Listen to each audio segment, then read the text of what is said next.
All right, let's talk about the best structure that I love to use when doing my recent YouTube videos and how you can apply it also on your story that you want to share.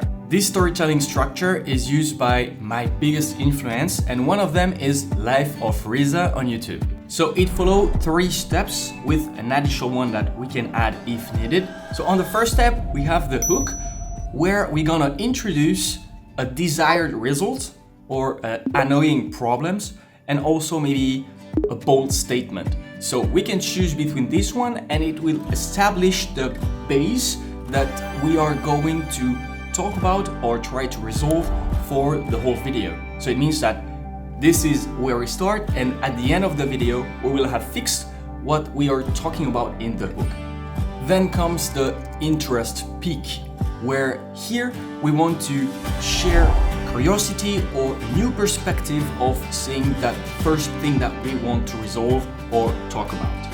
By showing authority, let's say that, oh, I did this is how I've done it, or this is what makes me shift my perspective towards the first issue that I had or was talking about.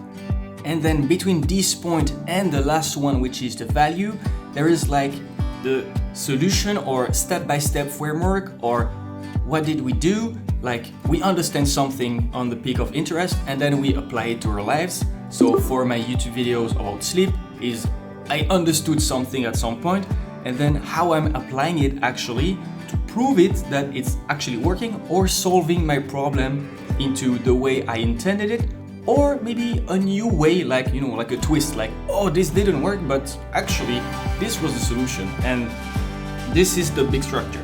Of course, you can add a CTA, a call to action at the end. It can be like, for me, it's redirecting people to my daily newsletter where I share motivational sentences and short concepts daily. And you don't have to do that. And also that if a lot of people enjoy the content, they will naturally like or subscribe. And then what I like to do is self-marketing. So I'm not gonna say you should subscribe to the channel, leave a like if you enjoy the video. No, I assume that the people who watch my video are like me, so they're gonna do it anyway if they enjoy the content. And then at last we have the call to action. So here it's the goal to make people subscribe to the channel, or maybe follow your journey, or join a newsletter, whatever.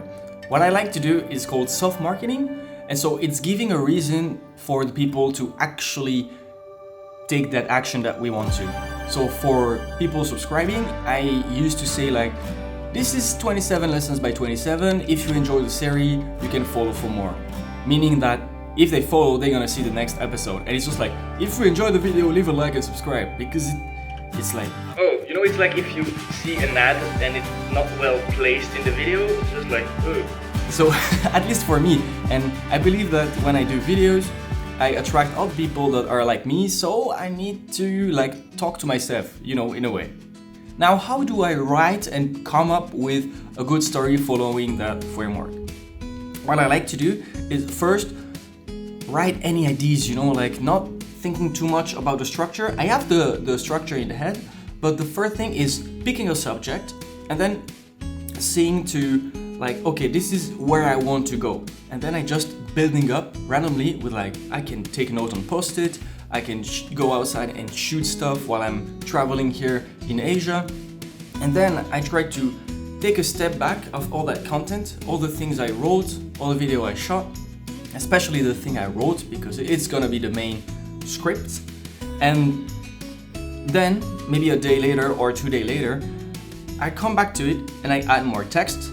Then I put the structure on the side. I'm like, okay, how can I put that together so it makes sense? So I'm talking about one subject and I'm not going into many rabbit hole, because then on a video it's just not digest like I talked about in the why storytelling is important. And with that in mind, I finished the first script and then I take again a step back. The goal is that I read it, I took time and effort with hand, not using ChatGPT, because it makes your script gonna be like horrible and like the story will feel not like it's your true story. So this is very important. Like, if your script is not good, keep it that way, because it's your way of doing it, and maybe it can be a style sometimes, And the more you do, the more you learn. Of course, we don't want to be dependent so much on ChatGPT because then we lose a bit of our habits and our creative thinking. At least this is what happened for me. You know, it's like if you forgot to train basic mathematics, then you just, like for me, I open the calculator every time and I'm like, 20 plus 74. I'm like, oh yeah. It's always like that. I feel the same with ChatGPT and my writing. So this base structure is always good. It's like beginning, the foundation, then pick interest, and then at the end, the value that we want to share. You can check the 27 lessons by 27 series that I'm creating, and you can see that I always implement this structure, but maybe I try to bring it in a different way. For example, I have a video which is completely silent. There is no sound, and other video that are I'm speaking directly to camera or voiceover. So you can always adjust and modulate the way you want and the way you want to share your story. The most important is to try first, not thinking to do something perfect and just doing more repetition. And I think this is how I'm improving overall and how you can improve overall when it comes about storytelling and crafting a very good story.